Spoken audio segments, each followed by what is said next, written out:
ते जाए बजरिया में छोला खाए तो अरे माई के छोला कई बार रखले हुआ कमाए के भाग जा कमाए भोसड़ा लो। लेकिन जवन उम्मीद लेके जिया तेजा बतावा के ओकर सपना है कि अमन भर्ती हो जाए जब फौज में, गलत उम्मीद है कहो अमन का बाऊ माई भर्ती कहीं कि अमन हमारे एक सपना चाहे आज हो कि चाहे साल भर बाद हो भर्ती हो गई तो पक्का हम तो जबरी जाके बॉर्डर पे करी बहन मतारी के चोदो चीन वाले से पाकिस्तान वाले से कह तोरी माई के चोदो फायर करा लो ये तुम्हार माई चोदो 3 साल मेहनत करोला तोरी बहन के चोदो लोग कोरोना छोड़ला आज हमन का शरीर बउरा गए वहाँ मेहनत कर तोरी बहन के चोदो और तड़ातड़ गोली चली उन लोग के मारा धड़धड़ा के माई चोद के करी मैया चोदो के एक आठ गोली लगी एकदम छाती पर मरवाई मार तोरी माँ के चोदो और शहीद हो के भैया हो वही ट्रक में आर्मी वाले लद के आई पता चली हमारे गाजीपुर जिला वालन के सैदपुर से तेता लगल रही आई ऐसा मौत मरब कि डीएम एसडीएम कलेक्टर पूरा के ना रही मर्दवा हमारे दुआरे घरे नेपाल से सब आयल रही हमार संदूक में लाश पैक रही भैया हमार बाऊ माई छाती पीट पीट के रोवत रहे हमार मेहरू रोवत रही लेकिन वो तई रही कि हमार आदमी शहीद भई ना तो ठीक हम माल पानी दबाई के मिले के चाहे सरकार 1 करोड़ दे 1 करोड़ दे तो झुलनी नथिया बनवा के खाई पी के 5 साल हेरो कचरत रही हम तो संदूक में पैक रहे जैसे ही हमार बॉडी सैदपुर आई भैया मार चिल्लैया लइका सद्दाम भैया जिंदाबाद हमारे ग्राउंडवा के गाला फाड़ के सद्दाम भैया जिंदाबाद वही संदूकी में हम तो सुनत रहे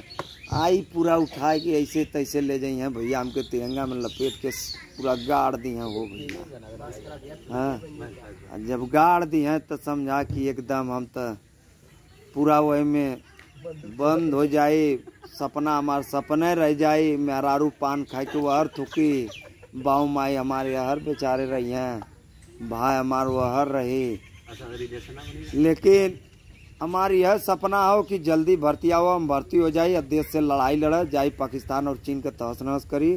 ये भैया हमार का हर दौड़े वाले लइकन का सपना पूरा हो लेकिन टंगिया 200 दुखात ये पूरा चर पर करत क्या कैल्शियम का कमी हो गए भैया टंगरिया तो छोड़ा हाई देखा पैरवा का तलवा कितना बराबर हो 200 हाँ कुछ लइकवा हम दौड़त जात हूँ एकदम बेहोश हो जाता हूँ कि कैसे ससुरा ऐसे वैसे सूझ जाता हूँ सुना ये सरकार महोदय दिन बेरोजगारी में जैसे सड़वा घूमत हुआ ऐसे वैसे हमान के न घूम को सुना न मार्कशीटिया कौनो किनारे ना लगी सी बड़ा मेहनत से कुल पास कैले हुआ उन्हन के का दशा हो बेचारन के जवन अगर हो जाइए भर्ती तो हो जाइए हमानों के देखा नहीं तो आई लोगों कहिया ले मिली हो आई ये लोगों के जल्दी मिल जाए बहुत सपना है अब भर्ती हो तो आर्मी में हो नहीं तो कौनो में ना हो भी हमार जिद है एक बंचो भले गोबर फेंक के जिले में करी माँ का चोदो खेत में सरवा बो अब सरसों महंगा 200 रुपया तेल बेसी चलत है वही का धंधा कर नहीं मुर्गी फार्म खोल दे करी बंचो इंजेक्शन मार के करी बंचो मुर्गा बढ़ा दे अखिया के सबको सुतवा दे करी माँ चोदो तो दौड़ब लेकिन जब तक जान रही है करी माँ का चोदो तब तक दौड़ब और दौड़त शहीद हो जाए सुना लोग हमारी मूर्ति है जब बनवा दी।